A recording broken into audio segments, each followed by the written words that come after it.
My teacher started a creamery. It was most certainly my first introduction into entrepreneurship and starting a company. I was captain of my baseball team, but I liked writing. I was the editor of my school newspaper. I ended up being a finance major. My dad was facilitating that. So he would work with these people and all different levels of sophistication, people applying for the loans, and he was trying real hard to make their dreams happen. Did a JD MBA. So it was Albany Law. When I went over to the MBA and I started taking the business classes again, I just realized how much more fun and exciting for me, how much more satisfaction I got out of learning about business. My best friend, who ultimately passed away back in 2012 and was the genesis of the business. His name's Kevin Kless. He was, Warwick High School guy with me. We were best friends. We would play baseball. We were both on the varsity baseball team together, both outfielders. 2012 that he was killed. It was a random act of violence, kind of a really unfortunate situation. What we learned was there was somewhat of a delay in getting a responder to the scene. His friends didn't know where they were, in a state of shock. Thought there's got to be a smarter, more effective way to call for help. And that's how the company was born originally. So I'd met my co-founder. So Lucas Lampe is my co-founder. He's our CTO. Him and I had connected in the MBA degree. He's a German engineer. He got a scholarship to study business and conceptualize, a mobile version of the blue light poles. That was our original, thinking about it. Quickly moved away from that and we added the device itself. For reasons that 911 is not adequate enough. What such as? So, first of all, you have to fish your phone out of your pocket. You can't do it discreetly. If you do get the call out, which you might, they don't get the information that they need. So most 911 centers aren't going to get your GPS location at this point, which is really surprising. A lot of people don't realize that. Also going to call a county dispatcher. So if you're a student on campus, the county dispatcher then has to call local police, and usually local police will then call campus police. We started with about a dozen schools that we were just trying to gather information from. Actually spent an entire weekend in a 911 center to see what that looked like. So trying to figure out exactly how it should work for each stakeholder that's part of the system. Our first deal was for 1,500 units at Sage College. I had a few, and one in particular, people that were real champions for this. Yeah. Director of Residential Services and the VP of Student Affairs. Both of them were huge champions of the product. We kind of hacked it together. So we found a partner that had these little buttons that they had used. I would say it's about the size of a $50. So let me really... Yeah. So they come custom branded. You can do them in school colors. It's Howard University. It's the blue and the white. It's got Howard on the back. What happens if you press it in your pocket? I mean, it's conceivable. It's a triple tap to activate the emergency call. Got it. So the triple tap will start the emergency response and do all the things that I explained. GPS, profile, two-way voice call. It's another thing too. It's got a speaker and a microphone on it. What's the battery life? 10 to 14 days. We rewrote the firmware, we hooked them into the system, and we sold 1,500 of them to Sage College. We made a ton of mistakes. With hardware, you have to do a lot with user experience. We are literally right here on a college campus. And let's just take a look around. Tell me if you see a blue light. Tower. Let's see. I'm see that. There's one. Okay, so there is one, but let's just show them. So can you point it out? Where is it? So it's about tucked over there 60, in that corner. 50 feet away. So if there's something happening here, it could be really difficult conceivably to get over to that. The app will manage the device's settings. It's how you connect it. It's how you build your profile. Did anyone actually use it? Yes. So right when we first deployed, 3 freshman girls, they went out to a bar downtown. They spent the night, at this bar, left at 3 o'clock in the morning, got turned around trying to get home, and thought some guy was following them. Yeah.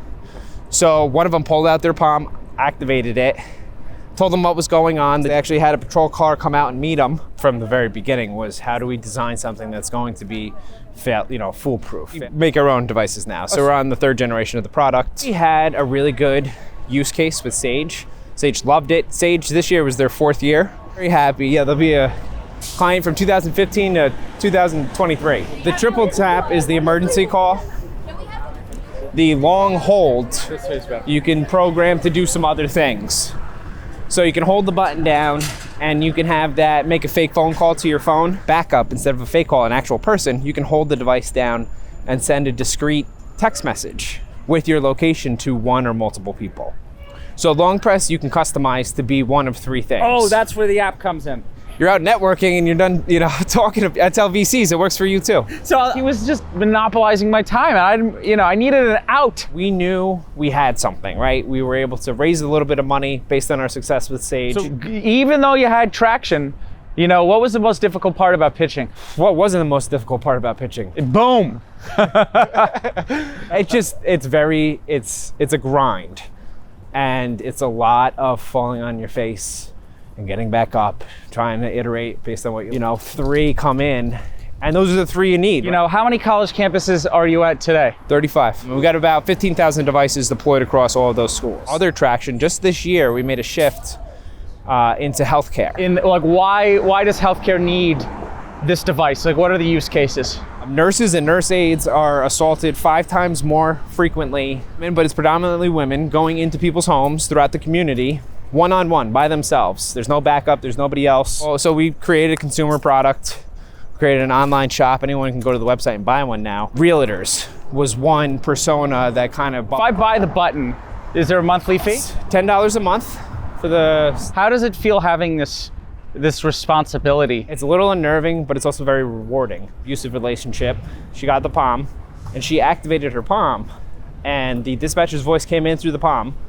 So the guy heard it, he took off running, and they caught him down the street. Incredible to actually hear her testimony. All the people that take the calls are professionals. Our mission is to provide a new level of peace of mind to, anybody. How do you think you've grown as an entrepreneur? Perseverance. I didn't know how determined I really was as a person to accomplish something that I set out to do until I went through this process. I feel like that's the craft I've been mastering most, is how do you effectively communicate to convey your vision, to persuade people to take action, and keep your ears open for ways to improve. Getthepom.com. That's got a great ring. Getthepom.com. POM stands for peace of mind, so it's POM. Welcome to Startup Hunter. I am here with AJ Leahy of Peace of Mind, which connects people with the help they need when they need it. So on this show, I don't know if you've seen it, we go all the way back.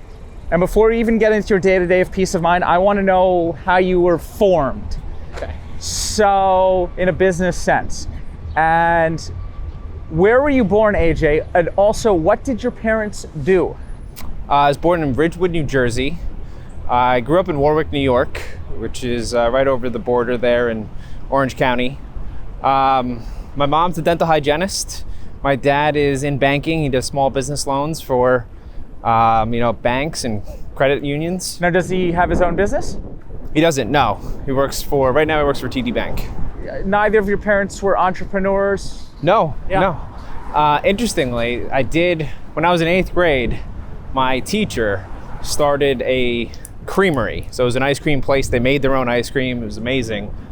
And my professor asked me to be on the team, the initial... What did you do at the creamery? I was scooping ice cream all summer. Right. But it was cool because I saw it from the very, very beginning. I was there the first day they ever opened. I worked there all throughout high school, so I was there for 5 years. And I think, looking back on it now, it was most certainly my first introduction into entrepreneurship and starting a company. So it was cool to kind of go through that at an early age in high school. So I want to dig, though, even further back as a kid.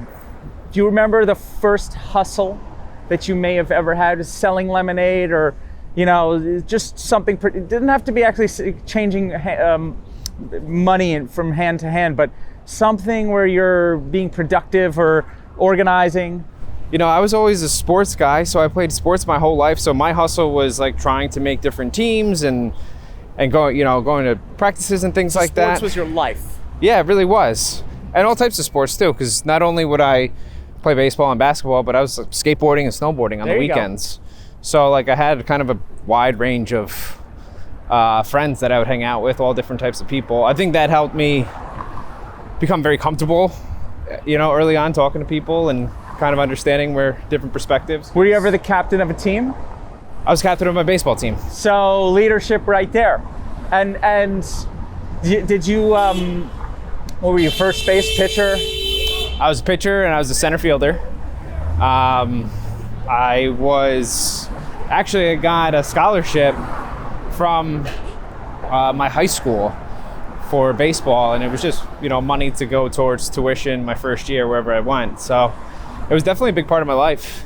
And it's actually, coincidentally, where I met my best friend, who ultimately passed away back in 2012 and was the genesis of the business. Wow, that's heavy. But before we get to this really traumatic moment, I want to focus on the sort of kernels. Now, were you captain of your baseball team just senior year, or?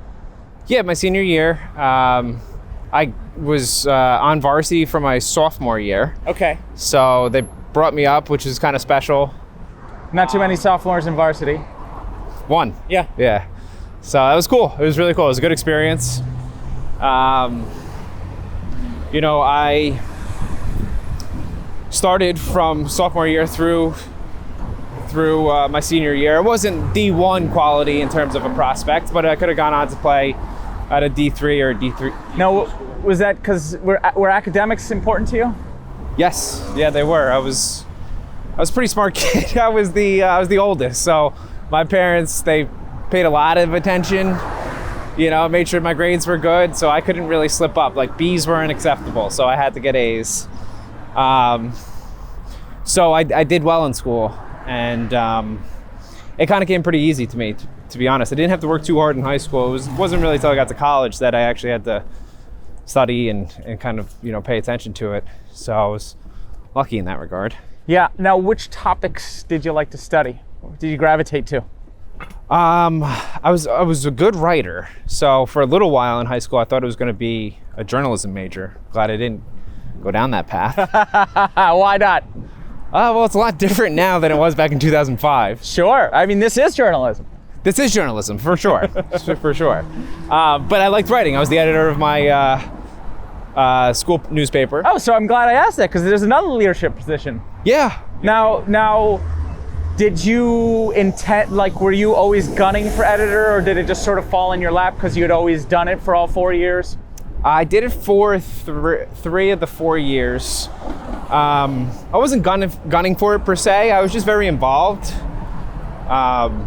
So I think it was, by the time I got to my senior year, it was kind of asked, would you like to have this position? So I like to think I earned it by merit. Uh-huh.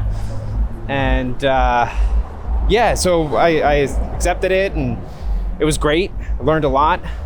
I definitely honed my communication skills. I think it's been helpful as the rest of my career has gone on. So yeah, that was kind of another piece of my childhood that I think made an impact on who I am now. And by the way, we're here in Newark, New Jersey. So AJ is just showing me his streets. And look, there's a for rent right there. Is this city is there a lot of, vacant space? Is there, what's going on in this city? It's in a transformational stage for sure. It's definitely, it's got pockets where there's a deliberate effort for everyone to kind of revitalize. So it's got the look and feel of a city that's kind of undergoing things that happened in Jersey City, in Hoboken even years ago, out in Brooklyn. So there are, it's kind of a mix. It's interesting. It's cool. It is. It's really cool. Newark's great. When we got the investment from MVP, we knew we were going to move into the space. So, for a lot of reasons, it did make sense. The space is fantastic. We love it. Okay. We'll get to that. Yep. So let's get back to college. So you were you recruited to play D3 or no? There was a couple of schools that were interested in me coming there. There weren't schools I really had any interest in going to. I actually decided after my senior year of baseball that I was not going to play in college. Interesting. So I got 2 jobs that summer and didn't play any summer ball. What were your jobs? I was at the Creamery. Oh, okay. Still there? Yeah, so that was my 5th year there, and I was a lifeguard. Yeah. So I was working at Mountain Creek up in Vernon, New Jersey as a lifeguard. And so I was really, really busy that summer. I was just trying to make money. Didn't play summer ball for the first time. And actually, I got onto campus. I had talked to the University of Delaware's coach. So that's where you went to school? Which is where I ultimately decided to go to school. And I really wasn't up to the caliber for D1, but we had a relationship. So he called me up the first week and was like, hey, there's a couple open spots. Why don't you come and do, a bullpen session, come do an inter-squad scrimmage. So I did both of those things. Okay. Bullpen session went 5, inter-squad scrimmage, I got rocked. I think it went maybe 2 or 3 batters, and they pulled me. And my arm was pretty much hanging off at that point because I hadn't played all summer. Right. So that was instead I joined a fraternity. And now, what did you actually gravitate to? Was writing what you did in were you an English major? No, so I ended up being a finance major. So by the time I got to the end of high school, I decided that I wasn't going to do journalism. I had a few business classes that I really enjoyed, and I figured that University of Delaware had a really good business program. So I was going to do business. I came in business undecided and went and picked finance. Now, do you think your dad had anything to do with that, since he's a finance guy? Do you think he sort of pushed you or nudged you in that direction? I was exposed to it, my whole life. So okay, I definitely. So that's actually sort of interesting. So talk about how you were exposed to finance, your whole life. Were you following stock prices from a young age?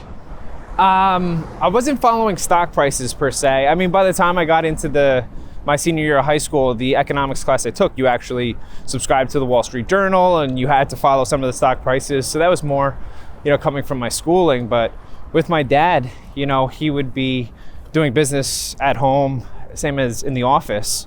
And so he would kind of fill me in on certain deals that he was involved in and, the different things that went into getting certain deals done. What do you think is the most interesting thing about,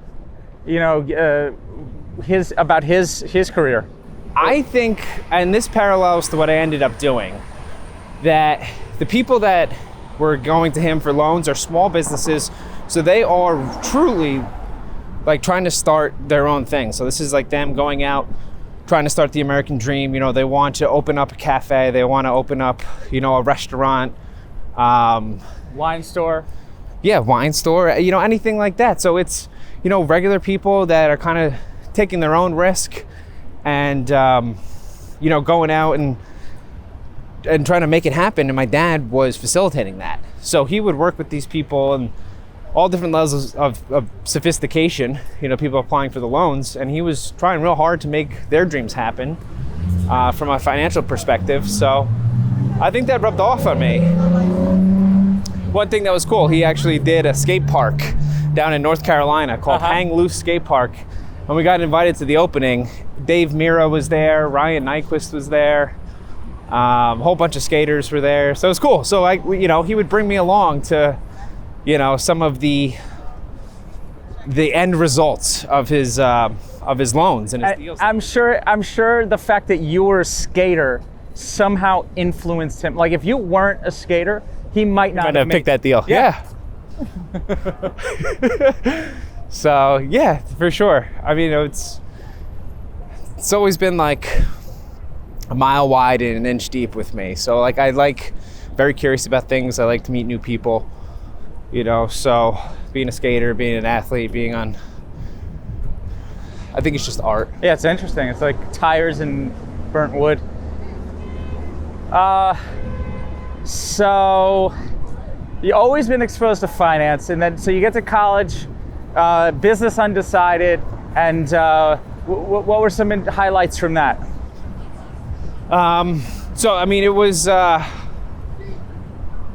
great experience, to be honest. I found some of my best friends just that first year. They were also finance majors. It was kind of funny. A lot of the people that we ended up being around, whether it was in our dorms or, you know, wherever, were either like biology or business, you know, so they're either going into the health or they're going into, you know, finance or business. So a lot of my friends were business guys, and we all kind of wanted to be on Wall Street together. That was the goal. So as a finance major, I picked up a legal studies minor halfway through it. Which is a great combination. Yeah, and ultimately went to law school. Oh. So I kind of took both of those things. The law degree and the interest in law might have come from my predilection to writing, because it's mostly writing.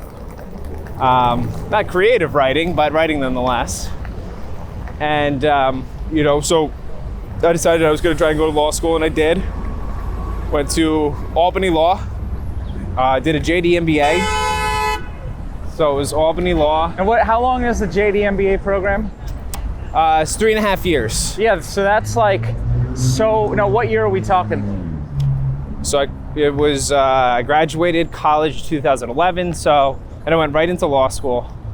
So it feels to me like college is becoming shorter. Like there's a trend happening towards community colleges, or just don't go to college, you know, go to tech school for, so the whole, you know, 3.5 year JD MBA. I think there was a time when JD MBA was like 4 years, you know?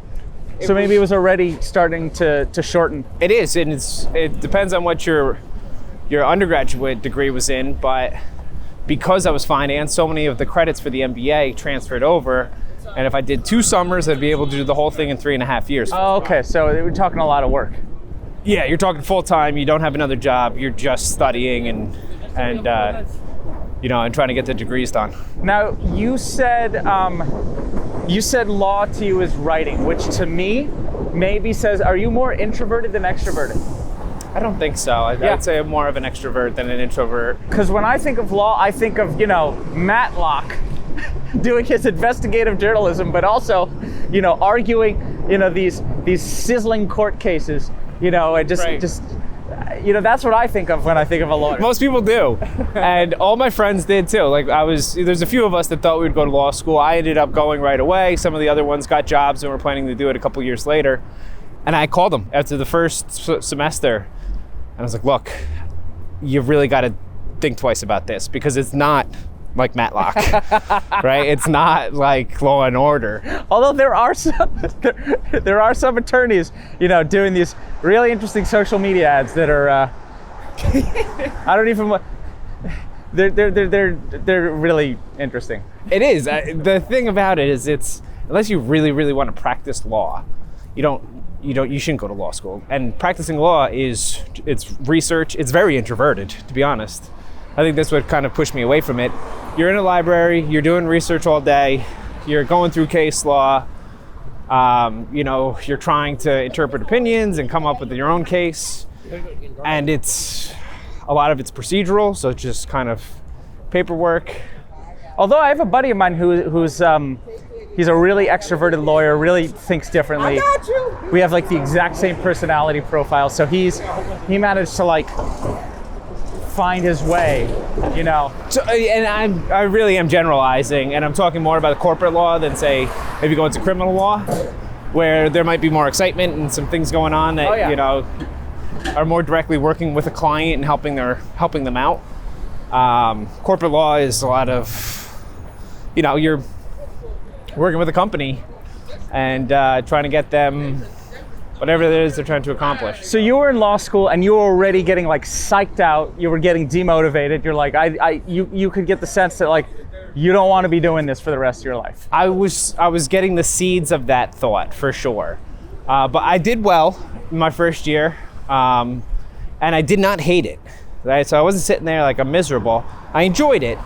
I went, the way that the JD MBA worked is you do a year. You do your 1L for law school, then you go do a year of the MBA, and then you go back for a year and a half of the law degree. So when I went over to the MBA and I started taking the business classes again, I just realized how much more fun and exciting for me, how much more satisfaction I got out of learning about business, learning about business management, and even finance. At the time, I was pretty heavily involved in advanced corporate finance and things like that. I still wanted to be on Wall Street, so I just enjoyed it so much more. Now, by the end of that second year, I was kind of dreading going back to the law degree. And right. I wasn't really sure if it was for me, but that's actually when I met my co-founder and the whole business happened. So, of Peace of Mind. Yes. Okay, so I did interrupt you or ask you to fast forward, so now's a good time to get back to that. You did say that one of your college buddies passed away? It was one of my high school best friends in high school. So talk about that. So his name's Kevin Kless. He was, Warwick High School guy with me. We were best friends. We would play baseball. We were both on the varsity baseball team together, both outfielders. And then we were both snowboarders. So again, the same type of thing. We'd play baseball all day, throw our snowboards in the car, go snowboarding all night. And we did that for years. We were really best friends. He went to Temple University undergrad. I went to UDEL. So it's only a 30-minute SEPTA train. So we saw each other all 4 years of college. I went up to Albany Law for my law degree, and he stuck around in Philly, close to by Temple University. And it was back in 2012 that he was killed. It was a random act of violence, kind of a really unfortunate situation where really a miscommunication happened between him and another guy who was walking home with two of his friends one night and got into an altercation with a group of men on the street. A fight broke out. He hit his head and was knocked unconscious, and he ultimately passed away. And what we learned was there was somewhat of a delay in getting a responder to the scene. His friends didn't know where they were, in a state of shock. So they had to call out for help, but had to run to the nearest cross street to explain where they were. And I was doing the MBA part of everything at this point, and kind of walking around campus realizing there's got to be a smarter way to call for help. They were not all that far from a blue light pole, which are the de facto standards on college campuses for calling emergency services, which is essentially a glorified telephone booth. You run up, you press a button, calls into the campus police. You have to be literally within arm's reach to use one. So we, thought there's got to be a smarter, more effective way to call for help, and that's how the company was born originally. So what did you do first? So I'd met my co-founder. So Lucas Lampe is my co-founder. He's our CTO. Him and I had connected in the MBA degree. He's a German engineer. He got a scholarship to study business in America. We met over whiskeys at a bar one night and talking about all different ideas that we both had. We both had kind of a list of different business ideas, and we were bouncing them off each other. So we started doing some extracurricular activities, and when this tragedy happened, we kind of got together and we're like, look, there's got to be something we can do. And Lucas had already built some location-based apps in the past, so he had coded some software and was pretty involved with technology at that point. So we conceptualized, a mobile version of the blue light poles. That was our original, thinking about it. It was an app at first. We quickly moved away from that and we added the device itself. Okay, so let's talk about, you say we need we have a problem. How can we make first responders, get to a scene faster? So you make an app at first. Yeah, So here's a really basic question. Yeah. Why not just call 911? So there's a couple reasons that 911 is not adequate enough. What such as? So, first of all, you have to fish your phone out of your pocket, unlock it, dial 911. You can do the side activation with iPhones, not really with Androids. You can do all that, but you still have to kind of fumble for your phone, get it out. It takes time, it takes your attention, away from the situation. You can't do it discreetly. So there's a number of things that aren't great with that. And then if you do get the call out, which you might, they don't get the information that they need. So most 911 centers aren't going to get your GPS location at this point, which is really surprising. A lot of people don't realize that. There's a movement to kind of change that, but at the current state of things is most of them will get the cell tower that it pinged off of, or a cell tower triangulation, but it's not going to get your live GPS location. Right, so that's a problem. Oh, most definitely. It's also going to call a county dispatcher. So if you're a student on campus, the county dispatcher then has to call local police, and usually local police will then call campus police. Okay. So there's a few different kind of chains there that you'd have to go through in order to get the help you need. So for us, we figure why not send it to the department that is closest to the incident, presumably. They have access to the dorms, they have access to the different buildings, they know how to get there.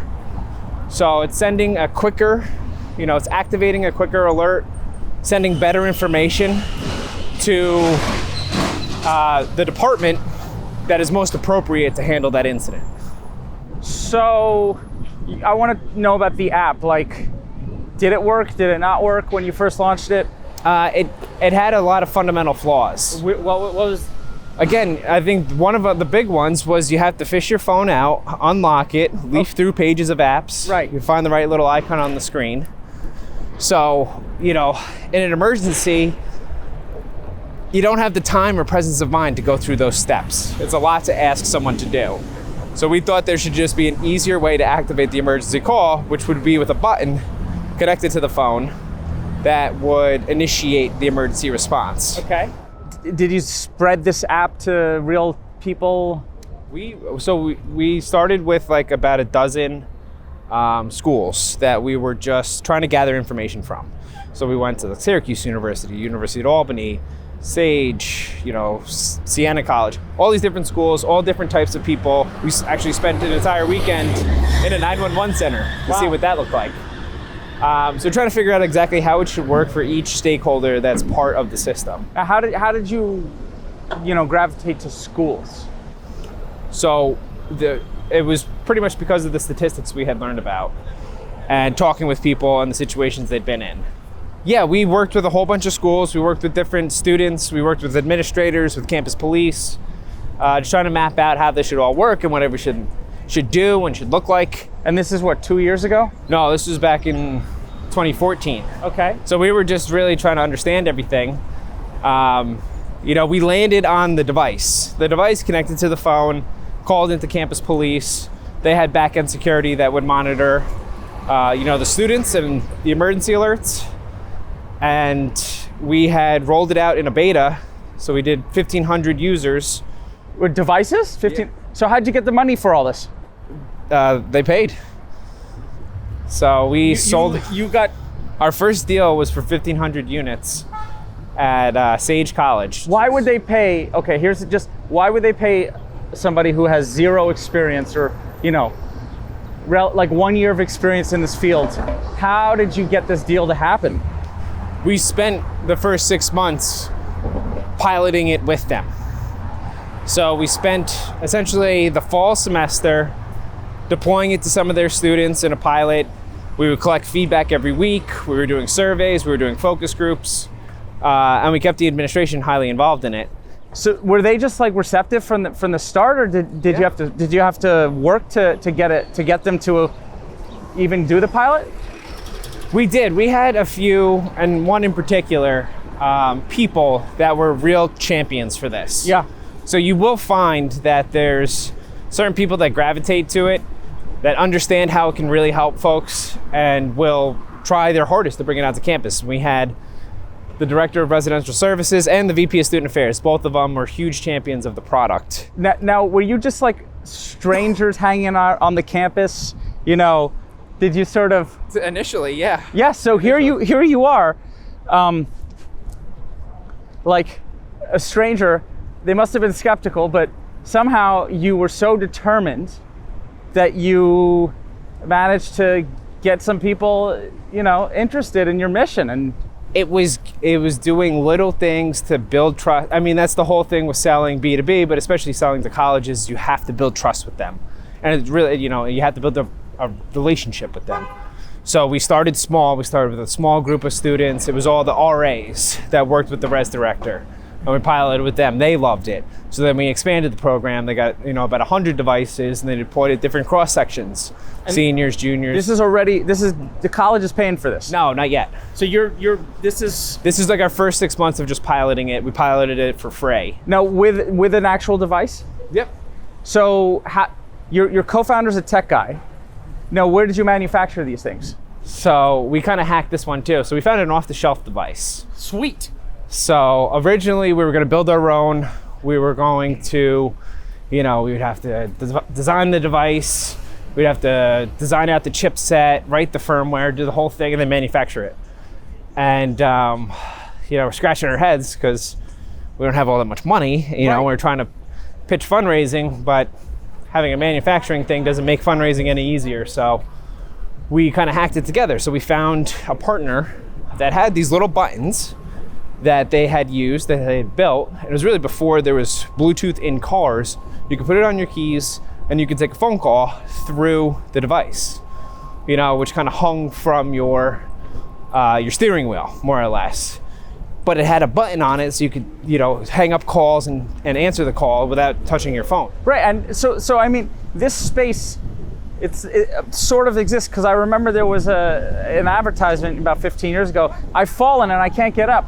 You know that ad? Yeah, of course. So, and that's a similar system because you press a button, you get to speak to a responder.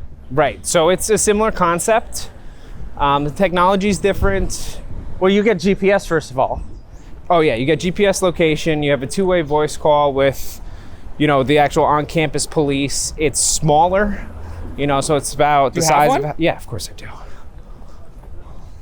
It's about, I would say it's about the size of a $50. So let me really. Yeah.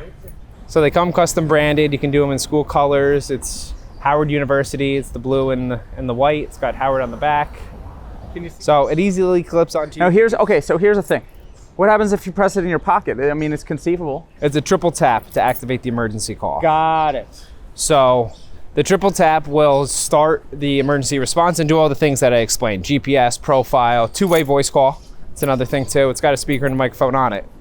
So to actually talk back and forth with the dispatcher. What's the battery life?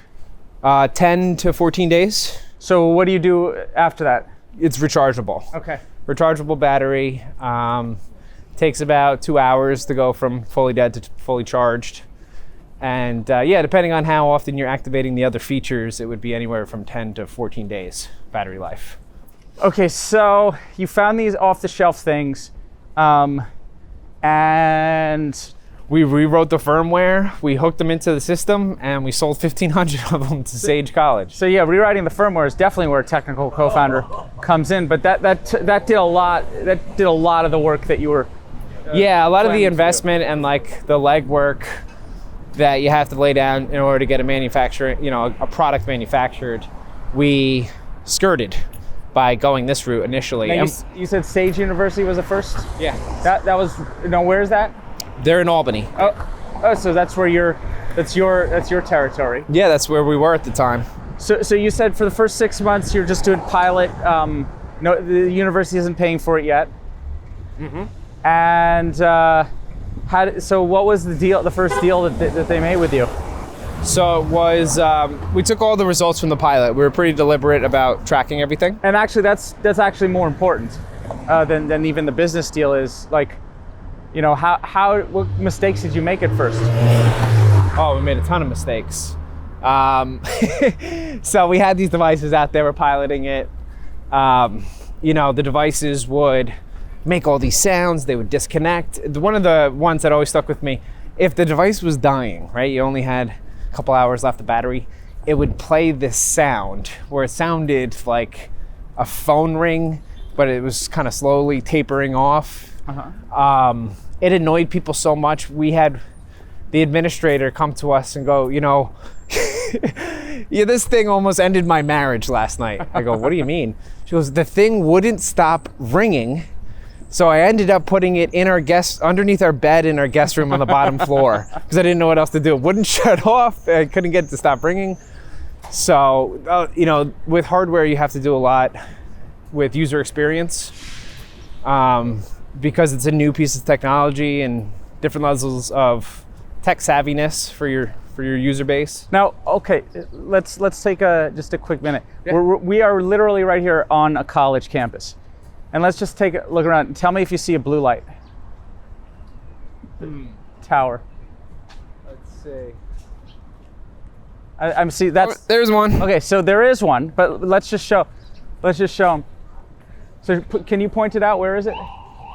So it's about tucked over there in that corner. 50 feet away. So if there's something happening here, it could be really difficult conceivably to get over to that. And unless you knew it was there, I mean, it took us a couple of minutes just to find it. Right. So. And we had the time to look around and, actually see if we could find one. Yeah. If you're in the middle of a situation, it's unlikely. Okay. So, so you had this weird noise happening. What are some other mistakes and that you corrected to make a better device? It was a lot of user experience. I mean, one of the challenges was onboarding the users into the app and connecting their device. So you have to have an app? Yeah, it's connected to your phone. So you have the app on the phone, you have the device, and the app will manage the device's settings. It's how you connect it, it's how you build your profile. So getting people to connect the device properly, get into the app, kind of do the initial onboarding part was really, really a challenge for us. And we spent a lot of time trying to figure out how to make it seamless for the end user.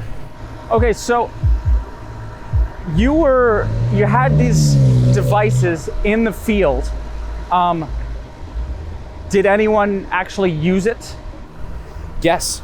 So right when we first deployed with Sage College, the first weekend, maybe the second weekend, we had a couple of activations.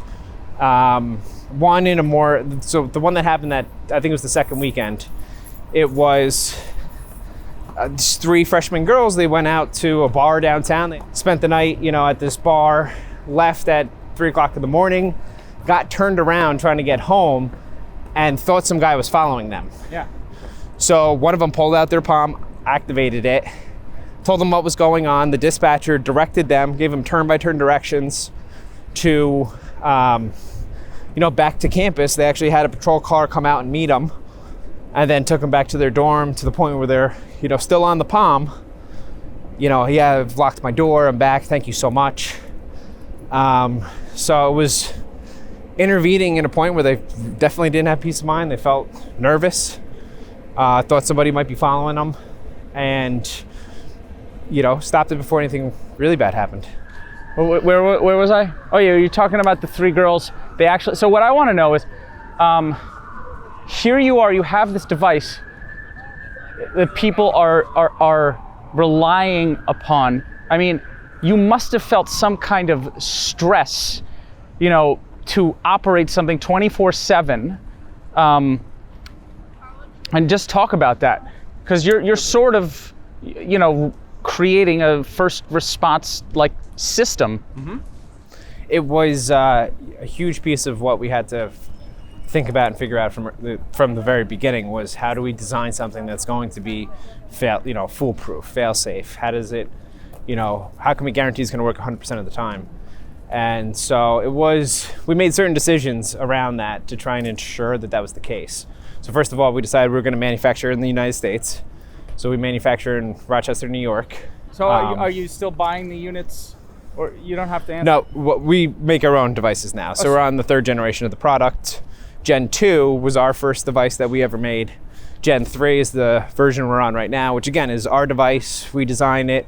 We, did the industrial design for the clams, the shell. We did the innards, the board, all the firmware, everything that it needs to connect to the phone and initiate the calls. So this all just sounds expensive. So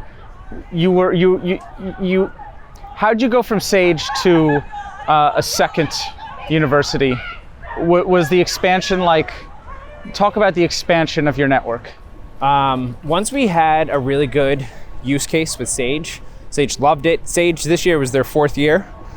So the end of the contract, they signed a 4-year deal and they just re-signed for another 4 years. So they're very, very happy. Yeah, they'll be a client from 2015 to 2023. So it was really cool and they loved it. So we knew that we had a great referenceable customer. We knew we had a product that had legs. People were using it. It had already saved somebody. It had been used in other use cases as well. I haven't really talked about, but there's non-emergency features that people use all the time. What are the non-emergency features? So the triple tap is the emergency call. The long hold, you can program to do some other things.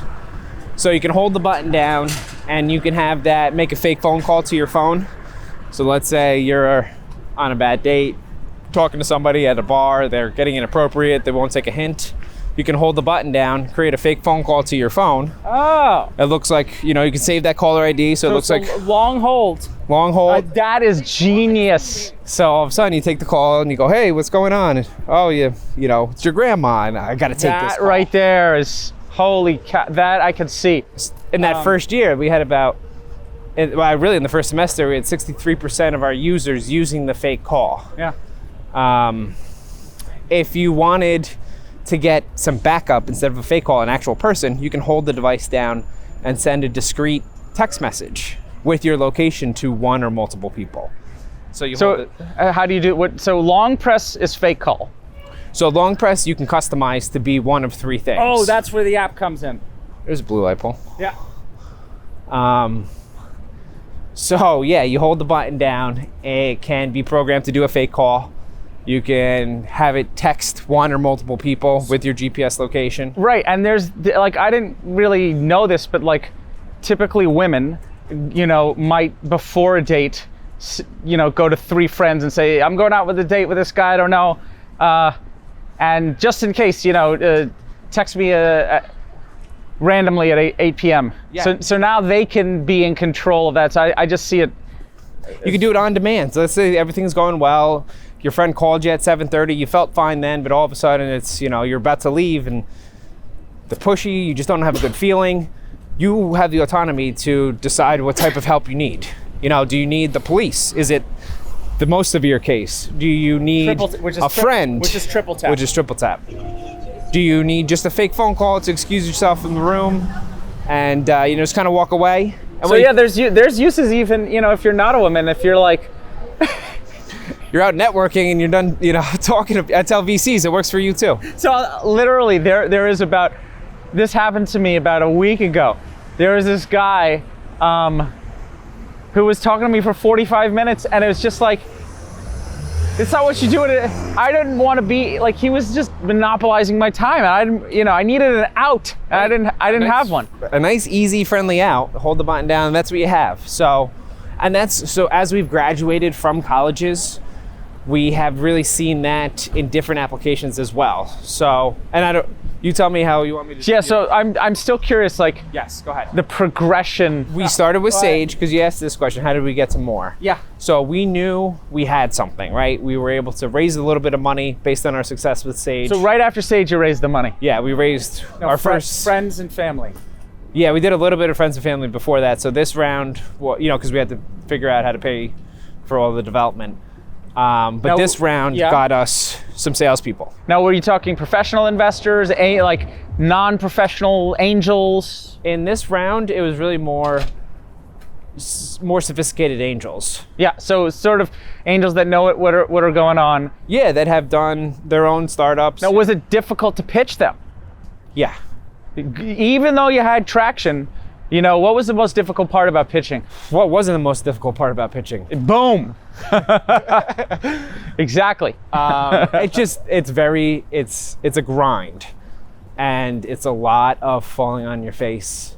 and getting back up, trying to iterate based on what you learned, going for it again, falling down. So it's mostly failing. Like you talk to 100 investors and 3 come in, and those are the 3 you need, right? That's just the game that you're in, is like, I got to talk to this many people to get this many that are interested, especially early on. Were you getting a lot of "this isn't my space," or or were you just getting like, "This is a cold intro, who is this guy"? So we helped ourselves out in no way. Not only were we first-time founders, not only were we based in upstate New York, but we were building a hardware product. So it was hardware and software, and we're selling it to colleges. And VCs are like, "I don't do hardware. Hardware's too risky." A lot of them are, just based on their thesis, will not do hardware, which I understand, right? Like if that's not your specialty, why would you, want to be involved? You can't add too much value. And there's a lot of specialty when it comes to hardware. So yes, that just preempted us from working with a certain amount of VCs. All right, so you raise some money, you get some development going, and how many college campuses are you at today? 35. So you've got 35. You still have 3,965 to go. Very specific. For a total of 4,000. So, but at the same time, you're seeing some consumer options. So, what's your plan to grow this company? So we really have 2 market verticals at this point. We do the colleges, which has been our bread and butter. We've been selling the colleges for 3 years. We got 35 of them, and we got about 15,000 devices deployed across all of those schools. That's not insignificant. No, it was good. The growth rate wasn't what we wanted it to be with the team that we have right now. So it's just an extremely long sales cycle. A lot of the colleges' budgets are shrinking, and they have other competing priorities. So it's difficult. We found some other traction. Just this year, we made a shift into healthcare. Oh yeah. So that we quickly, within 1 year, it'll be a year really at the end of this year when we decided at the outset in January we were going to go into healthcare. We got about 12 contracts, so we averaged about 1 a month. And we found most of our momentum in the healthcare space. So we talked about it off camera, but just again, talk about why does healthcare need this device? Like, what are the use cases? So when we went out and we actually started focusing on healthcare because people were reaching out to us. So there's a lot of people raising their hands saying, "Hey, this might be interesting for us." So we paid attention. We learned that nurses and nurse aides are assaulted 5 times more frequently than other U.S. workers, you and I and anybody else. And they're actually assaulted more frequently than police officers and prison guards. And then there's the case of in-home nurses, which I can really see. The most specifically, and where we've been getting our momentum in healthcare, has been with home care departments, home health. So these are men and women, but it's predominantly women going into people's homes throughout the community, one-on-one, by themselves. There's no backup, there's nobody else, and they're in the patient's home. So there's risk there. There's risk that the patient might have their own set of, whether it's substance abuse or behavioral health issues. There might be other people in the home. There's dangerous pets. Sometimes there's weapons. You can run into issues leaving late at night or after dark by yourself, going back to the parking garage, going back to your car, or even if you're taking mass transit. So there was all these, and they're just kind of out there by themselves. So there was, a real pull from the market for a device like this. And is there any competition out there? Yes. So how are you going to thrive with that? So with that existing. The competition kind of breaks down into 2 categories. There's apps and there's devices. So apps they're an alternative and they're less expensive, but they're pretty much not used. Colleges will buy apps. We've lost deals to app companies in the colleges. But they even will admit, if they're being candid, they know that only 2 to 5% of the students download it. They know that nobody ever uses them. It's really just, hey, I can tell parents that I have this and we check a box and we look good. In healthcare, the app is not a viable solution. So we have actually won deals from app companies because they piloted with an app and it failed miserably and they decided they needed a device. So there's other devices out there. What about travelers? Travelers would be good. So then as we looked at healthcare over the past year, we also saw other people raise their hand. We started paying attention to them. So we created a consumer product, created an online shop. Anyone can go to the website and buy one now. But you can't get them on Amazon. No. And is that because you don't want Amazon, you're scared of Amazon? We haven't made it a focus yet. So what we're still trying to learn with consumers is who is our buyer. Yeah. So a lot of what we've done, we launched our online shop in July, and we've had some decent success. Right now we average about 2 subscriptions a day through our online shop, which is okay. But more importantly, we're figuring out who actually is buying them. So realtors was one persona that kind of bubbled to the top as most interested. So these are, again, men and women going into people's abandoned houses with strangers that called them up and said, hey, I want to check out this house. I even need this button. Everybody does. Yeah, why not? My wife carries it. So we see families, we see realtors, and we see like women in urban areas that are, a little after college aged up through, their mid 40s, that are, some jog at night when it's a little bit cooler, some commute after hours, so they're coming back by themselves through a city. So like the whole purpose of launching the online shop was of course to make money, but really was to learn who would want something like this and in what ways are they using it that it adds value into their life. So do you have some kind of like 24/7 staff or? Yes, so we partnered with a group that does the 24/7 call monitoring. Oh, so you have your own call. Oh.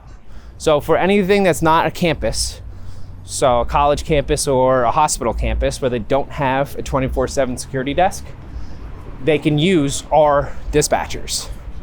So our dispatchers run the software, they'll get the calls, they'll see exactly where you are, who you are, what organization you're a part of, emergency contact info, anything relevant for the first responders all shows up, along with the different municipal departments that they should call, whether it's the police, whether it's an ambulance, whether it's a fire truck. So they're kind of like a white glove 911 for either an individual or for an enterprise. And so if I buy the button, is there a monthly fee? Yes. And what's the monthly fee? It's $10 a month for the service. And then you buy the device. It's $50 for the device one time. We're running a special right now, so there's a significant discount as we're trying to get an early bird kind of test group together. So, but that's how it breaks down. Device fee, $50 and $10 a month. So how does it feel, like there's responsibility here, right? How does it feel having this responsibility in your hands? Well, it's a little unnerving, but it's also very rewarding. I'll give you an example. So there was a woman and she was coming out of an abusive relationship. She got the POM, and she activated her POM, and the dispatcher's voice came in through the POM. So the guy heard it, he took off running, and they caught him down the street, and he went to jail. So it was incredible to actually hear her testimony, because she just said so many of the things that we believed when we designed the concept, which was there was no way I was going to be able to get to my phone. If I didn't have the device, it would have been worse, because he wouldn't have heard that there's that the police are on the way. Yeah. So what happens if you press the button and you say nothing because the situation you're in, you can't speak? There's a protocol for that. So if you are an organization, you can kind of customize it, or if you're an individual, it's defaulted. But generally, they're going to send the police help. They can hear everything that's going on, even if you can't speak. Yeah. So if you activate it, you can't say anything. The microphone's still on, and Right. they'll hear laughing, or they'll hear screaming. They'll hear gunshots. And so they're professionals. They've been doing, all the people that take the calls are professionals. They've been certified. They use their professional discretion to make the appropriate response. What's your vision for POM Peace of Mind? Our mission is to provide a new level of peace of mind to, anybody and everybody. We think that it's something that can be adopted into your lifestyle no matter who you are, even if you just have it so you can be empowered to help other people. So for us, we're trying to put something out there that's really going to improve people's lives. So, final question, and I think it's the most important question. I ask it to everyone on the show. How do you think you've grown as an entrepreneur, AJ? In what ways? That's a good question. I would say that perseverance. I didn't know how determined I really was as a person to accomplish something that I set out to do until I went through this process. A lot of it is picking yourself back up after you're falling down. So it's, it's a lot of grinding, and it's very taxing, and you kind of get to your wit's end in terms of what you think you can handle. So I think I learned a lot about myself. And then I'd say I grew in every way that you can in terms of communication. I didn't know how to sell I didn't know, some of these contracts are, $500,000 deals. I didn't know I could do that. I didn't know how to do it. I had, no sales background, not much of a technical background. And, so you learn all the basics of how do you prospect? How do you close a deal? How do you negotiate? Which is relevant to sales, but it's also relevant to fundraising, to employee management. You got to recruit your team, right? It's a sales job in so many ways. And, that I feel like that's the craft I've been mastering most, is how do you effectively communicate to convey your vision, to persuade people to take action, and keep your ears open for ways to improve. There you go. So what's the website? Getthepom.com. That's got a great ring. Getthepom.com. POM stands for peace of mind, so it's POM. Yeah. Thank you so much for coming on. Thanks, Hunter. I appreciate it. Yeah.